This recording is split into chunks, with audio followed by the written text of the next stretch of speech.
થઈ ગયું સર. થઈ ગયું. ઓકે, હવે વચ્ચે કોઈ બોલતા નહીં. આજની થિયરી અહીંયા ને અહીંયા તમને આવડી જશે. બહુ મજા. બેટા, આજે આપણે ભણવાના છીએ પ્રક્રિયા વેગ પર. પ્રક્રિયા વેગ શબ્દ આવે એટલે વેગ અચળાંક પણ શબ્દ આવે છે. પર તાપમાનની કોઈ અસર થાય? કોઈ વચ્ચે બોલશો નહીં, આખી થિયરી પૂરી થાય ત્યાં સુધી. તો એકદમ સિમ્પલ વાત છે કે જ્યારે તમે ટેમ્પરેચર વધારશો એટલે પ્રક્રિયકના જે સ્પીઝીસ છે, સ્પીઝીસ બોલું એટલે અણુ, પરમાણુ અને આયન. સ્પીઝીસ અણુઓની ગતિ ઉર્જા વધી જશે. ગતિ ઉર્જા વધશે એટલે એ લોકો વચ્ચેની અથડામણ વધી જશે, અને અથડામણ વધી જશે એટલે સીધી વાત છે, પ્રક્રિયા જલ્દી થશે. એટલે પ્રક્રિયાનો વેગ વધશે. વેગ વધશે એટલે એની સાથે વેગ અચળાંક વધશે. બહુ જ સિમ્પલ કોન્સેપ્ટ. ધારો કે અહીં પ્રક્રિયકના અણુઓ 25 સેલ્સિયસ તાપમાને મૂક્યા, 25 સેલ્સિયસ, અને એનું તાપમાન તમે 50 સેલ્સિયસ કર્યું, તો અહીંયા અણુઓ ઝડપથી આવીને અથડાશે, કારણ કે આની ગતિ ઉર્જા બરાબર 3/2 kBT. You know this formula. તો ટેમ્પરેચર આના કારણે ગતિ ઉર્જા વધશે. ગતિ ઉર્જા વધશે એટલે દોડધામ વધશે બેટા. દોડધામ વધશે એટલે એ લોકો એક સાથે ખૂબ ઝડપથી અથડાશે. એટલે જે 1 મિનિટમાં 10 થતી હોય બેટા, એ 1 મિનિટમાં હવે 100 અથડામણે પહોંચી જાય. અને 100 અથડામણ થાય તો પ્રક્રિયાનો વેગ વધી જાય. આપણે એવું કહી શકીએ. સ્ક્રીનશોટ લઈ લેજો, જેથી કરીને કદાચ પીડીએફ પોઈન્ટ રહી ગયું હોય તો આવી જાય. તો આપણે શોર્ટમાં એવું કહી શકીએ, તાપમાનના વધારાથી વેગ વધે છે. ઓકે, અને વેગ વધે છે એટલે વેગ અચળાંક વધે છે. શું સાહેબ આના કોઈ ઉદાહરણ ખરા તમારી પાસે? શું આના કોઈ ઉદાહરણ ખરા? તો હા, ઉદાહરણમાં આપણે N2O વિઘટનની વાત કરીએ. N2O5 વિઘટન એટલે, તો આ 0 સેલ્સિયસે પ્રક્રિયા તો હોય, તો આ પ્રક્રિયા થવામાં તમારે 10 દિવસ અર્ધ આયુષ્ય સમય લાગે છે. આ સમય નથી આપ્યો, આયુષ્ય સમય. હવે જો આ તાપમાન 0 સેલ્સિયસ પ્રક્રિયા થાય છે, એના બદલે જો 25 સેલ્સિયસે તાપમાન કરી દઉં, તો આ સમય ઘટી જાય છે બેટા, ખાલી 5 કલાક થઈ જાય છે. જો તાપમાન 0 સેલ્સિયસ હતું, આ પ્રક્રિયાને અડધી થવા માટે 10 દિવસ લાગતા. પણ આ જ પ્રક્રિયા જો 25 સેલ્સિયસે કરું છું, તો આજ જે 10 દિવસમાં પ્રક્રિયા પૂરી થતી હતી, એ 5 કલાકમાં થઈ ગઈ. અને હજી જો તાપમાન વધારીને પ્રયત્ન કરું, 50 સેલ્સિયસે કરું, તો આ પ્રક્રિયા માત્ર 12 મિનિટમાં થઈ જાય છે. 12 મિનિટ એનો અર્ધાયુષ્ય સમય છે. આમ ઉદાહરણ જોતા ક્લીન દેખાય છે કે તાપમાન વધારવા વેગ વધ્યો, વેગ અચળાંક વધ્યો, અને ઘટ્યો, અર્ધાયુષ્ય સમય ઘટ્યો. બોલો, ઉદાહરણ ક્લિયર ભાઈ? હા. ઉદાહરણ 2, પોટેશિયમ પરમેંગેટનું Br2 સાથેની રેડોક્સ પ્રક્રિયા પણ તાપમાનના વધારા સાથે ઝડપથી ક્રિયા કરે છે. આ બે પ્રક્રિયાઓ તો ખાલી ઉદાહરણ આપ્યા છે, બાકી બધી પ્રક્રિયાઓમાં આવું થાય. તો હવે આપણે એના ઉપર ચર્ચા કરીએ કે આપણને એ તો ખબર પડી ગઈ કે તાપમાન વધારા સાથે વેગ વધે છે, પણ કેટલો વધે છે? સ્ક્રીનશોટ લઈ લો એટલે આપણે આગળ વધીએ. ડન? હા. હા. ઓકે. હા. આર્હેનિયસ સમીકરણ દ્વારા આર્હેનિયસ સમીકરણ દ્વારા વેગ અચળાંક અને તાપમાન વચ્ચે સંબંધ સમજાવો. તો સૌ પહેલા તાપમાનની વેગ ઉપર અસર નો અભ્યાસ કોને કર્યો હતો? તો સૌથી પહેલો અભ્યાસ તો વોન્ટહોફે.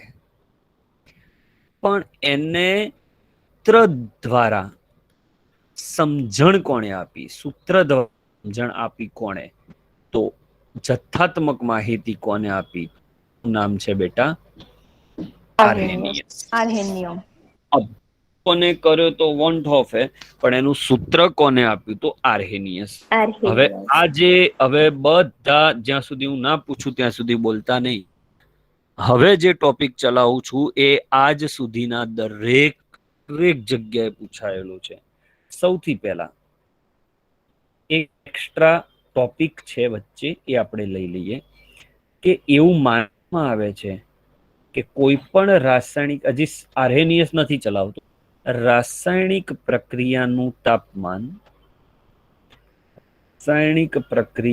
તાપમાન 10 સેલ્સિયસ કે કૌંસમાં લખું છું 10 કેલ્વિન વધારવામાં આવે તો પ્રક્રિયાનો વેગ લગભગ બમણો થઈ જાય છે. વિચારો બેટા, એટલે કોઈ પ્રક્રિયા જો 20 સેલ્સિયસે 10 મિનિટમાં થતી હોય તો 30 સેલ્સિયસે એ 5 મિનિટમાં પૂરી થઈ જશે. એટલે પ્રક્રિયાનો વેગ બમણો થશે. એટલે આવું કહેવા માંગે છે. ધારો કે 10 સેલ્સિયસ તાપમાન V1 વેગથી થતી હોય તો 20 તાપમાને 2V1 થઈ જાય, વેગ બમણો થઈ જાય. હજી 10 સેલ્સિયસ વધારું તો વેગ ફરીથી બમણો થાય. હજી 10 સેલ્સિયસ તો સમજાય છે ને, ડબલ થતું જાય બેટા. પ્રક્રિયાનું તાપમાન 10 સેલ્સિયસ વધારો એટલે પ્રક્રિયાનો વેગ બમણો થાય. એક MCQ થી હું શીખવાડું. પ્રક્રિયાનું તાપમાન 10 સેલ્સિયસ થી 50 સેલ્સિયસ થાય તો વેગ જણાવો. ઓકે, તો 10 સેલ્સિયસે V1, 20 સેલ્સિયસે 2V1 ડબલ થશે, 30 સેલ્સિયસે 4V1, 8V1 અને 50 16V1. ઓકે, સ્ક્રીનશોટ લે. હજી એક બે MCQ ચલાવું છું.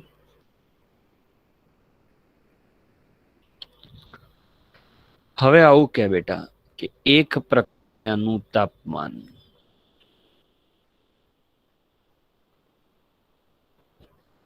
તાપમાન 10 કેલ્વિન 90 કેલ્વિન કરીએ, વેગ ખાલી જગ્યા. તો એક તમને આપું છું ડાયરેક્ટ, V2 બરાબર 2 ની ડેલ્ટા ટી 10 V1, મતલબ જેટલો થાય એને ભાગ્યા 10.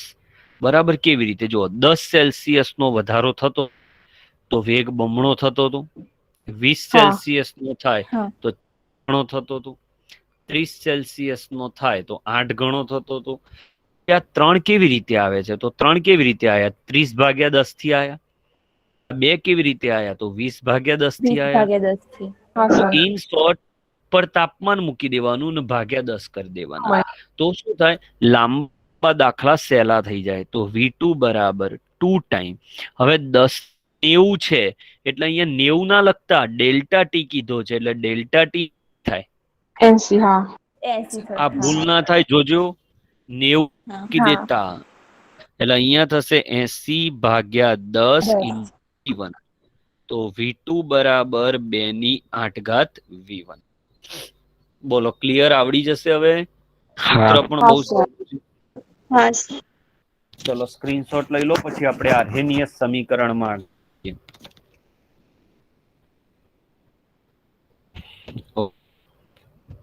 હવે તમે વચ્ચે કોઈ બોલતા નહીં.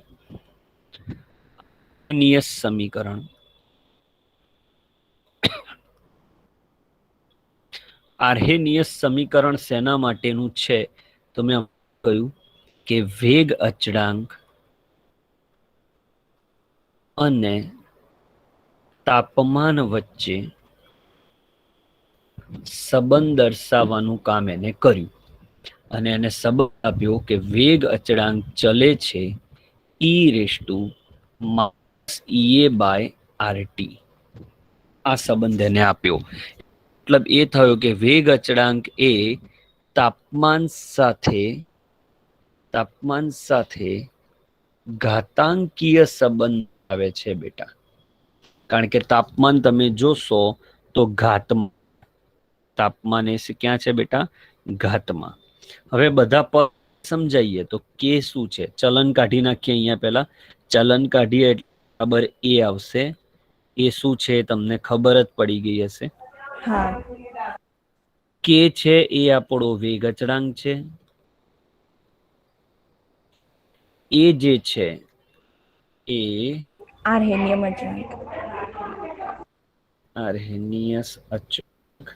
એના 3 નામ છે. બીજું નામ છે પૂર્વઘાતાંક અવયવ, અને ત્રીજું નામ છે આવૃત્તિ અવયવ.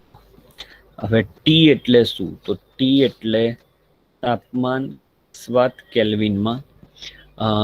આર એટલે શું? તો યુ નો ધેટ. વાયુ સર. વાયુ અચળાંક. હવે એક પદ આવ્યું છે જેના શબ્દો આપણે ઘણા સમયથી સાંભળ્યા છે, પણ આજે એનો વારો આવ્યો. ઈ એને કહેવાય ઇંગ્લિશ એક્ટિવેશન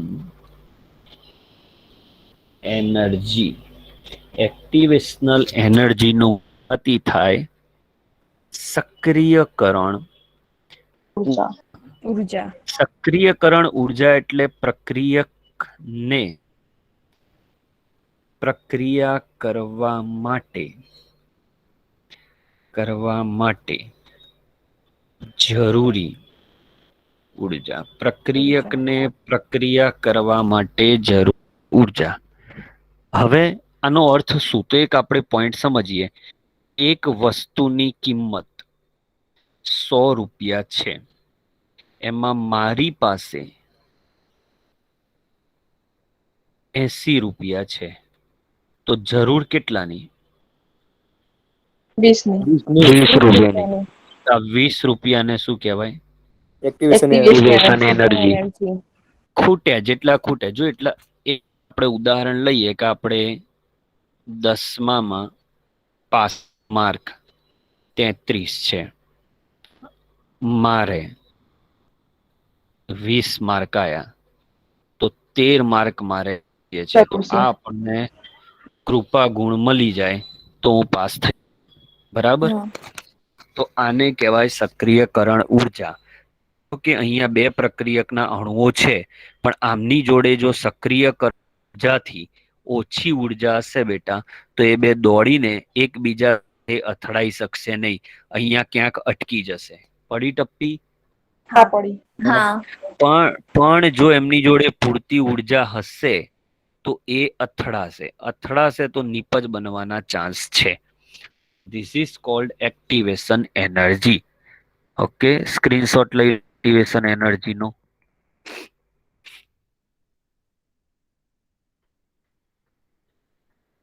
ઓકે, હવે એક ઉપર e−EA/RT.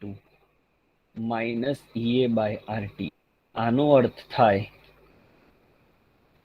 EA જેટલી કે તેનાથી, આમ તો તેનાથી વધારે, જેટલી શબ્દ કાઢો, EA કે તેનાથી વધારે ઉર્જા ધરાવતા અણુઓનો અંશ, મતલબ કે તમને 100 કણ આપ્યા, 100 પ્રક્રિયક આપ્યા, એમાંથી 80 પ્રક્રિયક પાસે ઈએ કરતા વધારે ઉર્જા છે, ખબર પડી? તો આ જે 80 છે એને દર્શાવાય છે માઇનસ ઈએ બાય આરટી. તો ડન, ખ્યાલ આવ્યો? હા. આને અંશ કહેવાય. ઓકે, તો આઈ થિંક તમે આ જે સૂત્ર હતું એના બધા પદને સમજી લીધા. કે એટલે આપણે કઈ બહુ ઈઝી ક્વેશ્ચન છે આજે. વેગ અચળાંક, આર્હેનિયસ અચળાંક, તાપમાન, વાયુ અચળાંક, ઈએ એકલો પણ સમજાયો અને આ આખું પદ પણ સમજાયું. હવે આપણે સંબંધ લઈએ.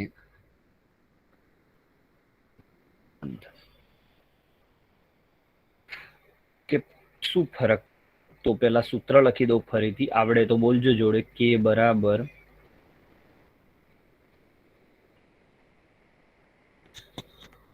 તો જોડે બોલી શકો છો. કે બરાબર કોઈ નહીં? અરે આર્હેનિયસ સમીકરણ ના બોલી શકો હમણાં? એ raised to minus A raised to minus B upon RT.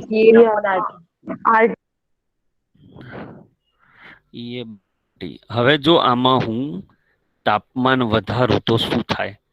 તાપમાન વધારું તો ઈએ બાય આરટી ઘટી જાય, કે તાપમાન છેદમાં છે, પણ ઈએ બાય આરટી ભલે ઘટી જાય પણ માઇનસ ઈએ બાય આરટી વધી જાય, આગળ માઇનસ, અને એ વધી જાય એટલે e raise to minus Ea by અથડામણ અનુભવતા અણુઓનો અંશ વધી જાય, કારણ કે ઘાત અને એ વધી જાય એટલે ઓબ્વિયસ છે વેગ અચળ વધી જવાનું. સહેજ પણ કહ્યું નથી મેં, એકદમ ક્લિયર. તાપમાન વધશે એટલે છેદ વધશે, એટલે ઈએ બાય આરટી ઘટશે, પણ માઇનસ ઈએ બાય આરટી અને એ એની ઘાતમાં છે.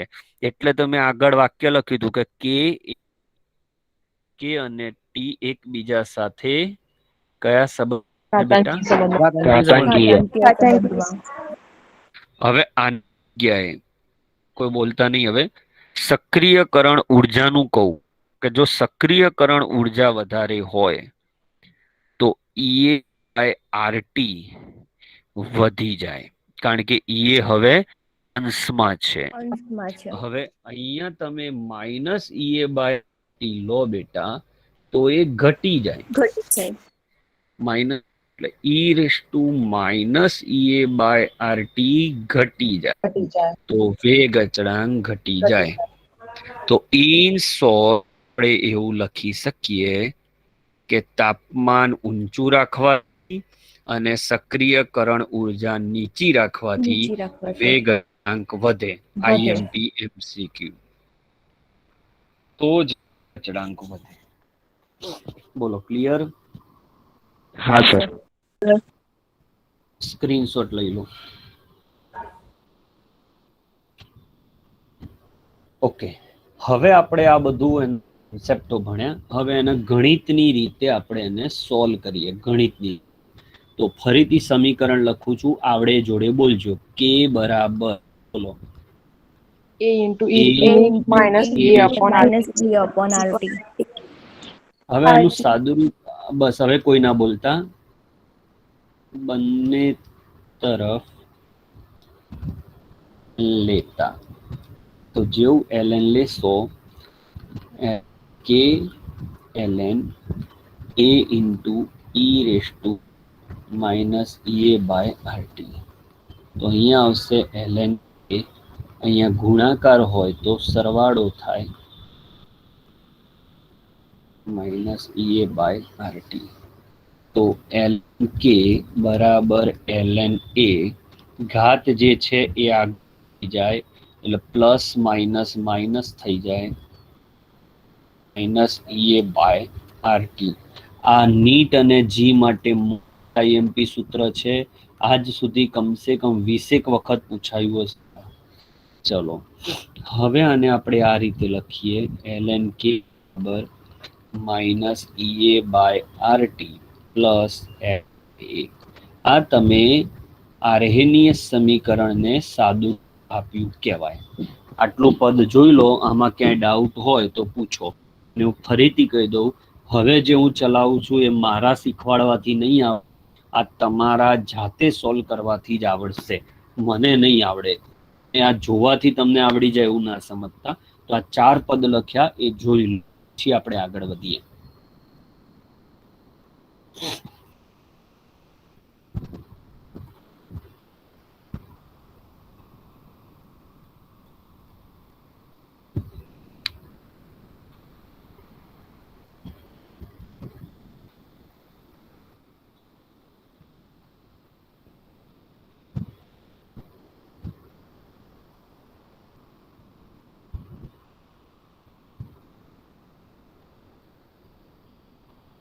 હવે આને આપણે લોગમાં ફેરવવા માટે, એટલે ફરી એકવાર બેટા સાબિત થઈ ગયું કે લોગ અને એન્ટી લોગના દાખલા આવશે. ભરાઈ ગયા તમે. 11 કહેતો હતો એટલે ઘણા મજાક લાગતી હતી. હવે તમારી સામે છે, આ ફસાઈ ગયા. ચલો ln ને લોગમાં ફેરવવા હોય તો અહીંયા આવશે 2.33 log k બરાબર minus ea by rt plus 2.303 log a આવું આવશે. હવે વચ્ચેના હવે 2.303 વડે બધાને ભાગી દઈએ એટલે તમને અહીંયા log k મળશે. મળશે minus ea upon 2.303 rt plus log a આ મળશે. ઓકે, તો 2 સૂત્રો થઈ ગયા. ગાણિતિક સ્વરૂપ પતે એટલે 100% બેટા આલેખનો આવે ના આવે. આલેખ આપણે દોરવાનો પ્રયત્ન કરીએ. આલેખ માટે આપણી જોડે સૂત્ર હતું પહેલા ln વાળું, ln k બરાબર minus ea upon r plus ln a ને y બરાબર mx પ્લસ c સાથે સરખાવાના, બરાબર mx પ્લસ c સાથે. તો અહીંયા જે છે બરાબર mx પ્લસ c, તો અહીંયા તમારી પાસે y અક્ષ ln k. હવે x અક્ષ ટફ છે, તો અહીંયા ea અચળ હોય અને r અચળ હોય, તો જે અચળ ના હોય એને x કહેવાય. તો y મારી બનશે, હું અહીંયા સાઈડમાં લખતો જાઉં છું બેટા, y અક્ષ બનશે ln k ની, પણ x અક્ષ બનશે, બહુ ધ્યાનથી સાંભળજો, ની t છેદમાં છે બેટા. ઢાળ બરાબર m માઇનસ ea r બનશે, અને c એટલે આંતરછેદન તમને મળશે બેટા ln a. એટલે આ ચેપ્ટરમાં બેટા આલેખોનું મહત્વ જોરદાર છે, એ તમને દેખાય છે. તો હવે જો હું આનો આલેખ દોરું, આલેખની y અક્ષ આવશે ln k, x અક્ષ 1/t, અને આલેખનો ઢાળ નીચે આવશે, નીચે તરફ આવશે આ રીતે. એક મિનિટ, આલેખનો ઢાળ નીચે આવશે આ રીતે.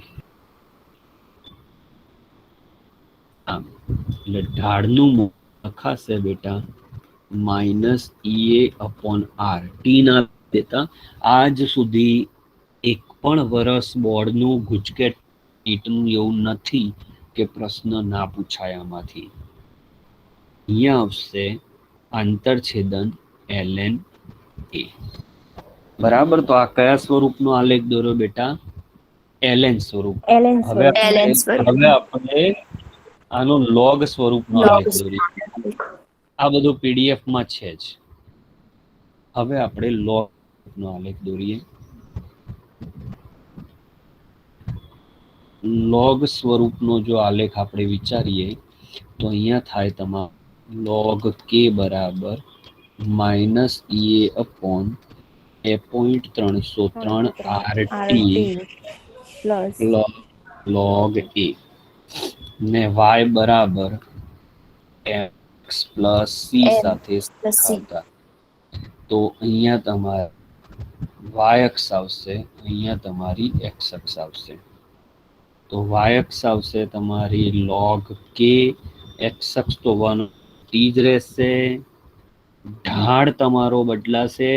પ્રથમ ક્રમમાં બદલાયો તો પ્રથમ ક્રમમાં પણ છેદમાં 2.303 વધારાના આવે. log આવે એટલે 2.303 આવે અને આ log a. ઓકે, હવે એક જોરદાર જાદુઈ કોન્સેપ્ટ શીખવાડું છું. તમારું લોજિક ચેક કે તમારે જો તમને એમ કે એ શોધવો છે, એનું મૂલ્ય શોધવું છે આલેખ પદ્ધતિથી, તો શું કરશો? એનું મૂલ્ય શોધવું આલેખની મદદથી. તો એ ક્યાં છે? અહીંયા છે, દેખાય છે? આ કઈ અક્ષ છે? y. તો ધોરણ 10 y અક્ષ પર x યામ શૂન્ય થાય. ધોરણ 10 y અક્ષ પર એમ શૂન્ય થાય. હવે x યામ કયો છે? તો અહીંયા તમે જુઓ, x યામ 1/t છે. અહીંયા 1/t બરાબર 0. બસ બોલશો નહીં. 1/0 બરાબર t થાય. આ 0 છેદમાં આવ્યો, t. તો અહીંયા થશે t બરાબર 1/0. એનો જવાબ આવે અનંત. આનો અર્થ એ થયો બેટા કે જો તમારે એનું મૂલ્ય મેળવવો હોય તો તાપમાન તમારું અનંત હોવું જોઈએ, ખૂબ જ વધારે. અને તાપમાન થાય, અહીંયાથી જુઓ તમે, તાપમાન અનંત થાય તો જ 1/t બરાબર 0 થાય. પણ તાપમાન અનંત કરવું શક્ય નથી. એટલે આલેખની મદદથી એ મેળવી શકાતો નથી. ઓકે, તો બે આલેખ થયા બેટા. એક આલેખ થયો અને એક લોગ વાળો આલેખ થયો. બધું બહુ જ સહેલું છે બેટા. લેક્ચરો ભર્યા પછી ઘરે 10 મિનિટ પણ જો તમે વાંચો તો કેમિસ્ટ્રીના આ અમુક ચેપ્ટરો તમારે એમને મોટી થઈ જાય એવા છે. પણ એ 10-15 મિનિટ કાઢવી જરૂરી છે. ઓકે, હવે આ પ્રોબ્લેમ આવ્યો કહેવાય કે એનું આલેખથી નથી મળતું તો શું કરવાનું? તો એનું મૂલ્ય મેળવવા માટે સૂત્રની રીત વાપરીશું. એનું મૂલ્ય મેળવવા સૂત્ર વાપરીશું. તો ફરીથી સૂત્ર હું લખીશ, મને તો મોઢે થઈ ગયું છે. ln બરાબર શું હતું? -ea બાય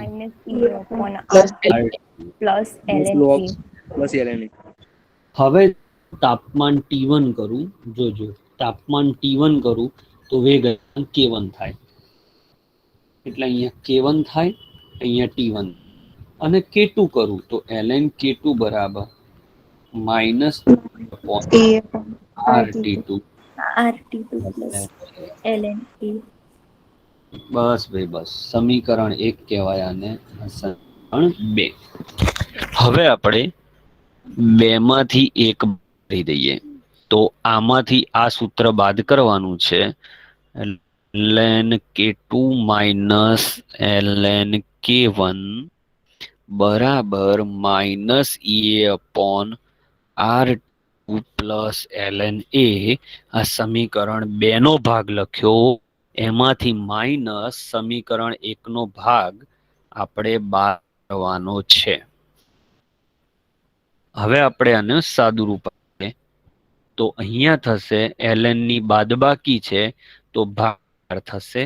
બહુ પ્રખ્યાત છે આનું સાદુરૂપ આપીએ RT2 plus ln a minus અંદર તો minus minus plus E/RT1 minus ln a. હવે આપણે જોઈ શકીએ છીએ સૂત્રમાં કે ઉડી જાય એવું છે. અહીંયાથી એ ઉડી જશે. તો અહીંયા તમારી પાસે થશે ln k2/1 બરાબર માઇનસ EA/RT2. બેટા મારા સમજાવવાથી નથી આવડતું હો, તમને યાદ રાખજો. કોઈ પણ સાહેબ કે હું ભણાવું છું ને આવડી જાય તો એ સાહેબ મૂર્ખો છે, એ સાહેબ નંબર 1 કહેવાય આખા દુનિયાનો. કે હું ભણાવું છું એટલું આવડે એવું ઓવર કોન્ફિડન્સ એ ફેંકાઈ જાય બેટા. કોઈ સાહેબના ભણાવવાથી જીવનમાં આવડ્યું નથી ને આવડશે નહીં. જ્યાં સુધી બાળક સવારે વહેલા ઉઠીને અમુકનો ફોન કરીએ કેમ નથી જોડાયા કે હજી ઊંઘ છે, તો એના વાલી જવાબદાર છે. ઊંઘ જ હશે ને મારે તો ચલો ભાઈ ઉઠી જાય એડ ની અરજી આપી દેવાની. એ ક્યાંય ના ભણે બેટા, એ જીવનમાં ક્યાંય ના ચાલે. જે ઘેર ભાગી ના શકતું હોય બાળક, એક અંકોડું ચાલે. આ ફાલ દીધા હોય તો હરખું થઈ જાય. ln k2/k1 અહીંયાથી શું કોમન નીકળી જશે? EA/R.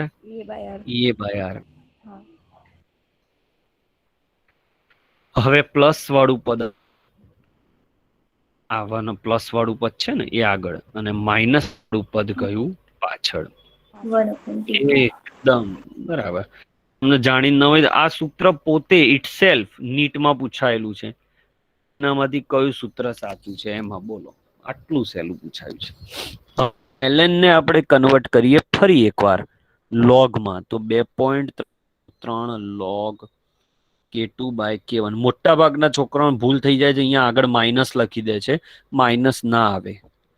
EA/R 1/T1 minus 1/T2. હવે શું થશે? તો 2.303 સામે જશે એટલે ગુણાકારમાંથી ભાગાકારમાં જશે. આ રીતે અહીંયા બનશે 1/T1 માઇનસ 1/T2. તો આ સૂત્રથી તમને ફાયદો શું થશે? આપણે તો આ સૂત્ર કેમ તારવ્યું હતું યાદ કરો. આપણે આ સૂત્ર એટલા માટે તારવ્યું કે એનું મૂલ્ય મળે. તો જો શું થશે? T1 અને K1 નું મૂલ્ય મૂકો, T2 અને K2 નું મૂલ્ય મૂકો. આ બે મૂલ્યો મૂકશો, આ મૂકો, આ મૂકો, આ બે મૂકશો. R ની વેલ્યુ ફિક્સ છે, જુદી જુદી હોય. જૂલમાં હોય તો 8.314, કેલરીમાં હોય તો 1.987. અહીંયા 0.082 વાળું નહીં આવે, કારણ કે દાખલા દબાણના નથી. યાદ રાખજો, ઉર્જાના છે. બરાબર. એટલે આ મૂકશો એટલે EA મળી જશે. આ બે વસ્તુ મૂકશો એટલે તમને EA મળશે. બરાબર, યાદ રાખજો. EA મળી ગયો.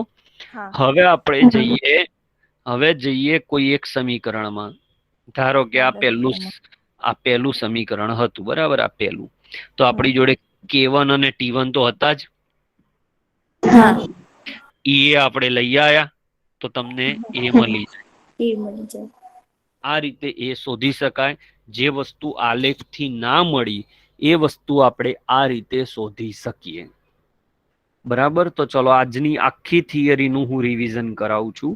કયા કયા પોઈન્ટ શીખ્યા, કારણ કે બહુ લાંબી થિયરી હતી. આમાંથી કયો ભાગ પૂછાય તો એ પૂછનાર ઉપર. પહેલામાં પહેલું આપણે એ શીખ્યા કે વેગ ઉપર તાપમાનની અસર થાય છે,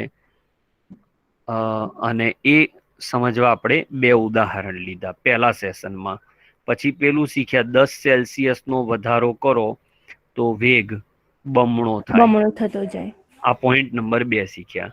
પછી આપણે શીખ્યા આર્હેનિયસ સમીકરણ લખતા શીખ્યા. ચોથા નંબરે આપણે શીખ્યા કે તાપમાન અને EA ની અસર કેવી રીતે થાય છે. પછી આપણે શીખ્યા EA એટલે શું. કદાચ પહેલા EA એટલે શું એ ભણ્યા. બરાબર. પછી આપણે જે આર્હેનીયસ સમીકરણ હતું એનો ln લેવો, ln લીધો.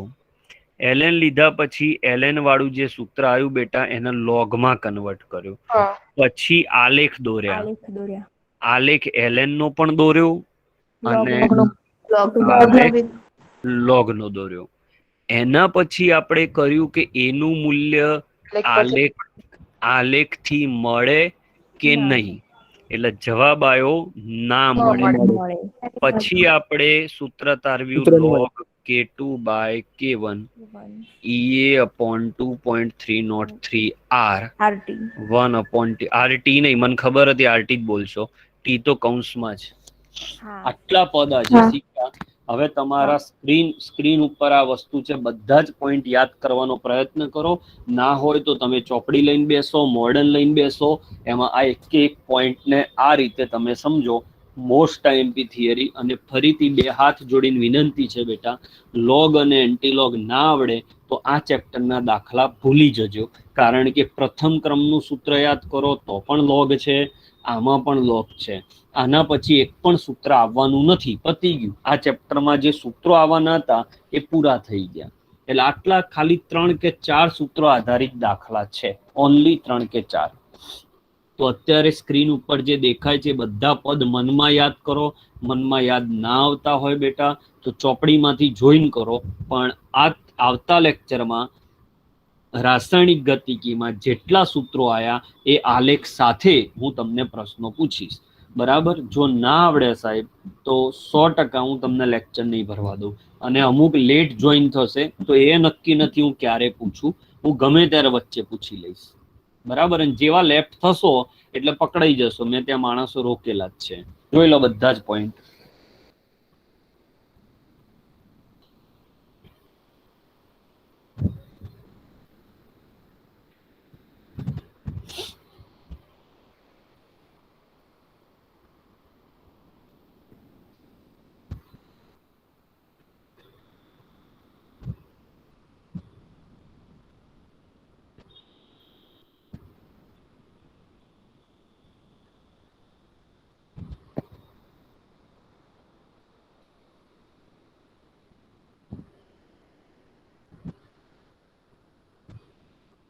હજી એક દાખલો ગણાવું છું, એટલે મીટિંગમાંથી લેફ્ટ ના થતા.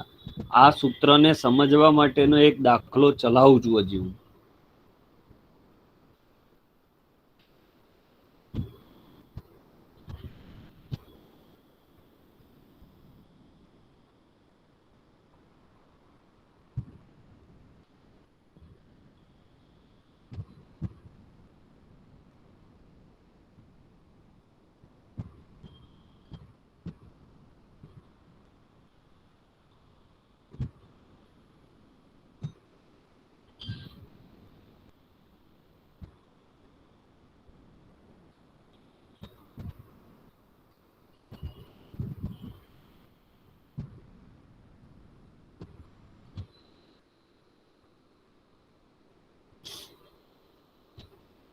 થઈ ગયું.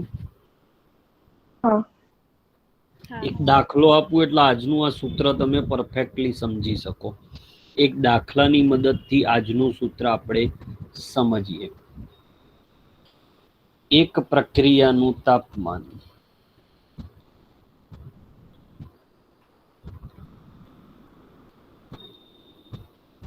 10 સેલ્સિયસ થી 30 સેલ્સિયસ કરેલ છે તો સક્રિયકરણ ઊર્જા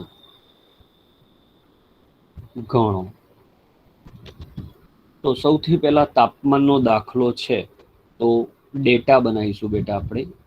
ડાટા એવું છે, T1 છે તમારો 10 સેલ્સિયસ એટલે કેલ્વિન થાય 283 કેલ્વિનમાં લેવાનો. T2 થાય તમારો 30 સેલ્સિયસ એટલે 303 કેલ્વિન. હવે આમાં છે ને વેગ અચળાંક નથી આપ્યો, પણ આમાં K2 બરાબર 4 K1 થશે. બોલો કેમ? કારણ કે તમે 10 સેલ્સિયસ થી 20 જાઓ તો 2 K1 થાય, અને 20 થી 30 જાઓ તો 4 K1 થાય. ખબર પડી? હા. એટલે K1 ના મૂલ્ય આપ્યા નથી પણ આ રીતે આપ્યા છે.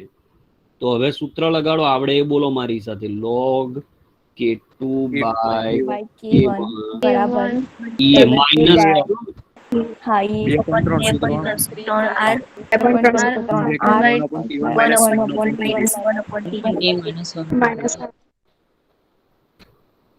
ચલો કિંમતો મૂકું. log K2 ની જગ્યાએ આવશે 4K1 છેદમાં K1. એ બસ બોલશો નહીં. 2 પોઈન્ટ. હવે R ની કિંમત આપણી મરજી. જો આનો એકમ જૂલમાં લાવવો હોય તો અહીંયા 8.314 થશે. 1/T1. T1 આવશે 283, આ આવશે 303.